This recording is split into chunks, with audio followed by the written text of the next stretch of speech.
Fanalysis combines the data made popular in fantasy football with the latest sports betting trends to find you the sharpest angles. And for that, we turn to the lead betting analyst from CBS News New York, Jared Smith. Here we go, Jared. I mean, 4 games now left to go this week. So it really means that you kind of have to dig a little deeper to find the sharp angles. So let's look at that Giants-Eagles game. This line hasn't budged from 7.5. Does that mean that the line is super sharp and you want to stay away from the super sharp lines? Yeah, and I think especially when it opened at 7 and it got immediately bought up to 7.5 and then touched 8 and right back down. So very tight window that these lines are operating on this week. And again, at this stage of the season, there's only so many games left on the board. So when the sharp money, when the sophisticated bettors enter the market, there's a little bit of a nip and tuck, a little bit of back and forth, because there are some differing opinions from what I'm seeing this week. And I think this game is definitely at the top of the list based on what the Giants did last week. You would assume that there's going to be a lot of public love for Big Blue in the market. I'm sure there's a lot of people in your neck of the woods up there in New York City very excited about what Daniel Jones and really Brian Dable and Mike Kafka have been able to do with this Giants offense. But on the other side, I think there's a lot of volatility with the Eagles because you have Jalen Hurts, who you don't know if he's 100%. Here's what I do know. The Eagles defense is much better than the Vikings defense. So I think Daniel Jones in the offense is going to have a little bit of a struggle compared to what we saw last week against the Vikings, which, I mean, the Vikings defense made Isaiah Hodgins look like Randy Moss this year. Over half of Hodgins' receiving yards the entire season been collected in 2 games against Minnesota. So very different vibes. Patrick Peterson needs to shut his trap week, because that didn't work out so well for Patrick Peterson. But you are absolutely right, though, because the tickets are split about 50-50 between the Eagles and the Giants, but 89% of the money is on the Giants, which kind of makes you wonder exactly, that's where the Joes are coming in. We're going to find out where the sharp money comes in as we get closer to game time. But you really have to tell yourself a story of how this game is going to end. So for that, we really have to look at the angle of props. Daniel Jones over-under is at 221.5 yards. Do you see a run-first game plan with the Giants? That's what I would do if I was Brian Dable, because to me, well, there's a couple of interesting ways to attack this, I think, from the Jones perspective in terms of game script. So the Eagles are, for the most part, play a lot of soft cover 2 zone, in the secondary. That's what the Vikings do. And Philly's weakness this year, to me, has been kind of giving up the soft underneath stuff and then allowing those plays to develop into yards after the catch. Well, first of all, the Giants don't really have a lot of talent at the wide receiver position to create that yak. Secondly, this is the 3rd matchup between these 2 teams this year, and it's the 3rd matchup within the last 6 weeks. So this is an opportunity, I think, to look at the numbers and kind of poo-poo them.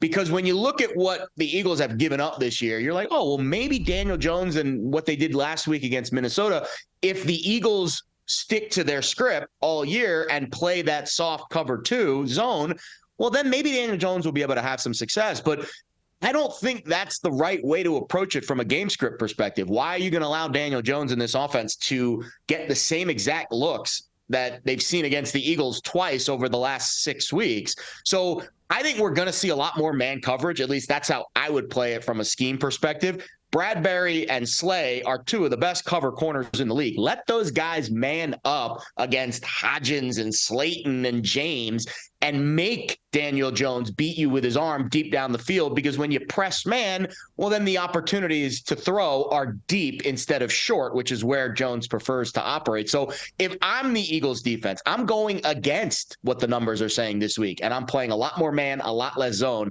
and I'm turning Daniel Jones into more of a polished pocket passer instead of the runner that we saw last week. Well, I mean, the Giants might not have a choice, because the one thing that the Eagles, I guess, are vulnerable in, it's their ability to stop the run. And the Giants are the 4th best rushing team in the NFL. Certainly part of it is because of Saquon, but because of Daniel Jones as well. 17 carries last week, and it wasn't just scrambles. Some of those were designed power runs for Daniel Jones. So when you see this as a low total for Daniel Jones on the over-under, are you pairing that with all of the receivers going under as well? I mean, would that be a smart way to parlay that?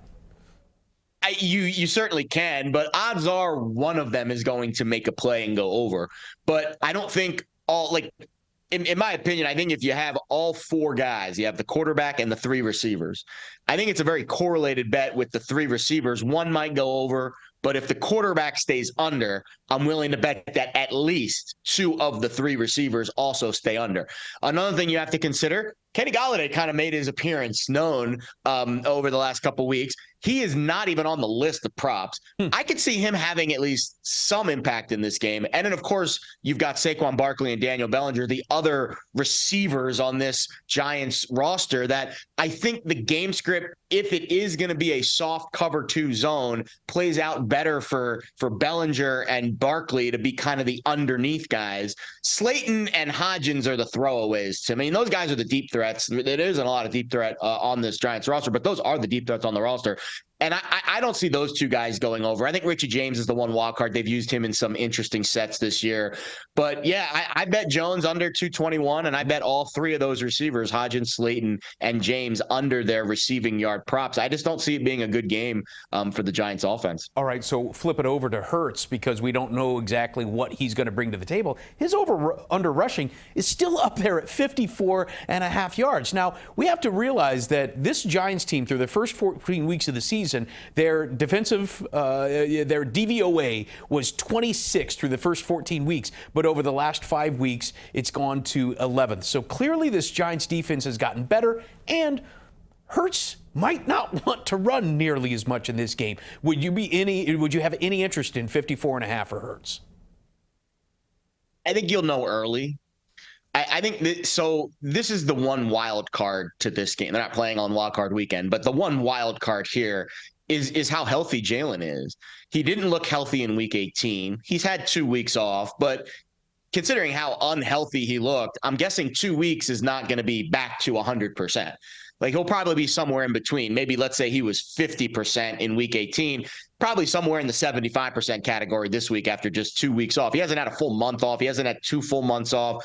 So I'm a little concerned with Jalen Hurts' mobility in this game. The first drive, 15 plays or so are scripted from Nick Sirianni. If there's at least 1 or 2 designed runs called in those first 15 plays, I think that's your indicator of how well Jalen Hurts is feeling. So I think with Hurts' props, I would rather wait and play it live. And we've discussed this before. The live prop sometimes can be more valuable because you get a sense for game script. You get a sense for how things are going to play out. And then you can react instead of having to guess what the matchups are. Obviously, the best value on the board is to know what the game plan is going to be and then bet that accordingly. But again, the third time being the matchup with these two teams makes the game script and makes all of our prior numbers kind of fugazi. I wouldn't really rely on a lot of the priors we've seen between the Giants and the Eagles from earlier this year, because if I'm the coordinator on either side, I'm trying to throw a curveball at the team that's seen me twice in the last month. So that's where the numbers sometimes don't help us get to the right answer. In a situation like this, playoff game, a lot on the line, third matchup in 6 weeks, you're trying to confuse the team that's watched all that game film and has dug into all those numbers. So wouldn't be surprised if we see some wrinkles this week. And of course, if Hurts is not healthy, it's going to be a tough game for the Eagles. Your other NFC matchup, your best bet is actually the Niners -3.5 against the Cowboys. This is a Cowboys defense that led the NFL with 33 turnovers created this year. How big of a test is this going to be for Mr. Irrelevant? Asked every test so far. He has, every single one. Every single one. I saw a great tweet from Chris Felica, the Bear, did a great job covering college football, and now he's transitioning to more of a gambling role with another network. But he tweeted out this week, well, first it was Brock Purdy's first start. And then it was his first road start. And then it was his first start against a good defense. And then it was his first playoff start. Every single time we've waited for him to fall off the cliff over the last 6 weeks, he has proven all of us wrong. The most impressive thing, and I give him a free pass, it was his first playoff drive, wet conditions. He kind of threw a little bit of a quacker, a little bit of a wounded duck that landed harmlessly at the turf.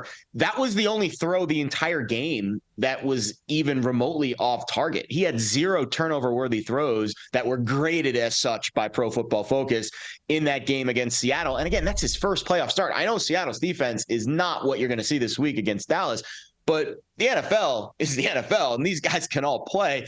And Brock Purdy didn't have that moment where it was too big for him. So it's hard to say that's going to happen this week. Now, I know Micah Parsons and especially Dan Quinn. Listen, that's the matchup within the matchup here. Kyle Shanahan, former OC of the Falcons, used to be Dan Quinn's OC when he was with the Falcons, and they made that great Super Bowl run. There's a lot of familiarity between these two teams. Quinn now the defensive coordinator of the Cowboys. But every time Shanahan's kind of outfoxed his former boss, it's been the running game. And we'll see how Dallas plays it this week. Christian McCaffrey and Deebo Samuel, who do you defend there? Yeah. How do you guard against this offense? And again, if both defenses, and I do think both defenses are kind of on the same level, they're both top 5, top 10 units. They both have great pass rushes. I think the Niners are a little bit better against the run. The Cowboys a little bit better of a pass rush. But I would say both defenses are kind of on par. So all things being equal defensively, well, then it's Dak Prescott against Brock Purdy. I know it sounds crazy, but I kind of trust Brock Purdy a little bit more right now. Dak has not had 2 consecutive games without an interception all year. Didn't throw one last week. Odds are he's going to turn it over this week. I mean, you're right, because, Purdy's not being asked to throw the ball 70 yards down the field. His plays are all within 5-10 yards of the line of scrimmage. Hey, I'm not knocking it because it's showing some success. And if you can get the ball to Deebo Samuel or Christian McCaffrey and let them operate in space, that is a recipe for success for any offense. And speaking of that, Deebo really is a Swiss Army knife. His rushing prop is at 15.5. His receiving prop, 50.5. Do either of those catch your eye? Rushing prop kind of does. Now, his rushing numbers have gone down since McCaffrey has come on board. That's for sure. They have. So, again, this is one of those scenarios where the live prop might be more intriguing because I'm curious how Dallas plays it. And I'm curious what Deebo, to me, is the ultimate Swiss Army knife. If there's one bet you want to make on Deebo right now, if they win this game and they go to the Super Bowl, he is, to me, the guy that I would think wins Super Bowl MVP. Cooper Kupp won it last year. There's precedent for wide receivers winning it. But he just does so much on this offense. And I honestly think you and I can go out there and score, a couple of touchdowns on this Cowboys defense with those weapons and that scheme around me at quarterback. So I don't want to take anything away from Brock Purdy because the poise that he has shown, I think, is well beyond anything in our wildest dreams. But again, you have arguably the brightest offensive mind pulling the strings, and I think the best cast of characters around you. Brock, just don't screw the pooch, bud. Don't make that big mistake. Let Dak make the mistake first. And then you can kind of just go off of that. So I think the first quarter, you're going to see a lot of probably designed plays for Deebo, whether it's a rush, whether it's a catch. That's the guy I want to get involved early and often because I think he's the toughest player to defend on the Niners offense. I would contend that maybe you or I wouldn't have that kind of – maybe you might have good pocket presence. Unfortunately, I probably wouldn't be able to see over the line. That's how Jared sees the NFC playoff matchups. Check out our other segment on the AFC games. Jared Smith of CBS News New York. I'm Steve Overmyer. This is Fanalysis.